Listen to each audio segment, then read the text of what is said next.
سورۃ اللیل قرآن کریم کی 92 سورہ ہے۔ محمد اسد نے اپنی تفسیر دا میسج آف دا قرآن میں اس سورہ کو انسانی سعی اور اس کے نتائج کا آئینہ قرار دیا ہے۔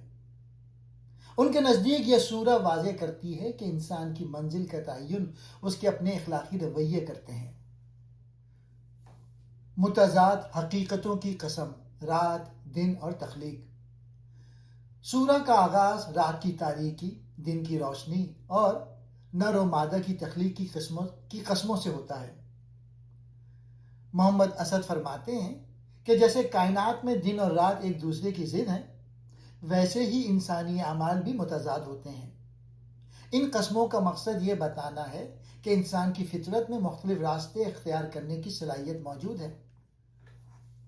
تمہاری کوششیں مختلف ہیں۔ اسد صاحب لکھتے ہیں کہ اگرچہ تمام انسان ایک ہی طرح کی مادی دنیا میں رہتے ہیں، لیکن ان کی زندگی کی دوڑ، ان کے مقاصد اور ان کی اخلاقی ترجیحات ایک دوسرے سے بالکل الگ ہیں۔ کوئی مادی فائدے کے پیچھے بھاگ رہا ہے تو کوئی ابدی سچائی کے پیچھے۔ کامیابی کا راستہ۔ جو شخص اللہ کی راہ میں دیتا ہے، تقوی اختیار کرتا ہے اور سچائی کی تصدیق کرتا ہے، اللہ اس کے لیے آسانی کا راستہ ہموار کر دیتا ہے۔ محمد اسد کا نکتہ۔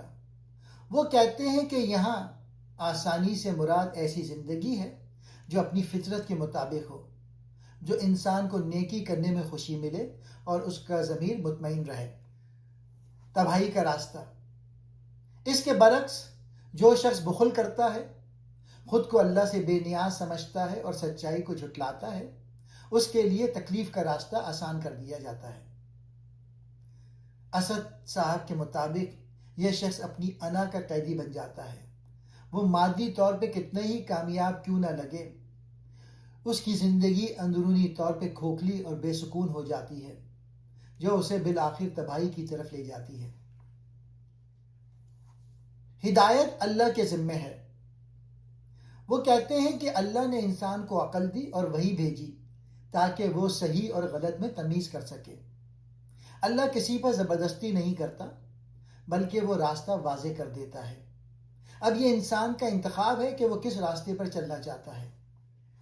بے لوث خدمت اور رضائے الہی۔ سورہ کے آخر میں اس شخص کی تعریف ہے جو اپنا مال اس لیے خرچ کرتا ہے تاکہ اس کا نفس پاک ہو جائے، نہ کہ کسی پر احسان جتانے کے لیے۔ محمد اسد زور دیتے ہیں کہ اعلیٰ ترین اخلاق وہ ہے جہاں انسان صلح کی تمنا کیے بغیر صرف اپنے رب کی رضا کے لیے کام کرے۔ ایسے ہی شخص کو وہ قلبی اطمینان نصیب ہوتا ہے جس کا ذکر اور وہ عنقریب خوش ہو جائے گا میں ہے۔ خلاصہ تفسیر۔ محمد اسد کے مطابق سورہ لیل ہمیں یہ سبق دیتی ہے کہ زندگی اعمال کا انتخاب ہے۔ خود غرضی اور تکبر انسان کو روحانی طور پہ مفلوج کر دیتے ہیں۔ ایثار اور سچائی کی طرف انسان کے لیے وہ راستہ کھول دیتی ہے جہاں زندگی بوجھ نہیں بلکہ خوبصورت سفر بن جاتی ہے۔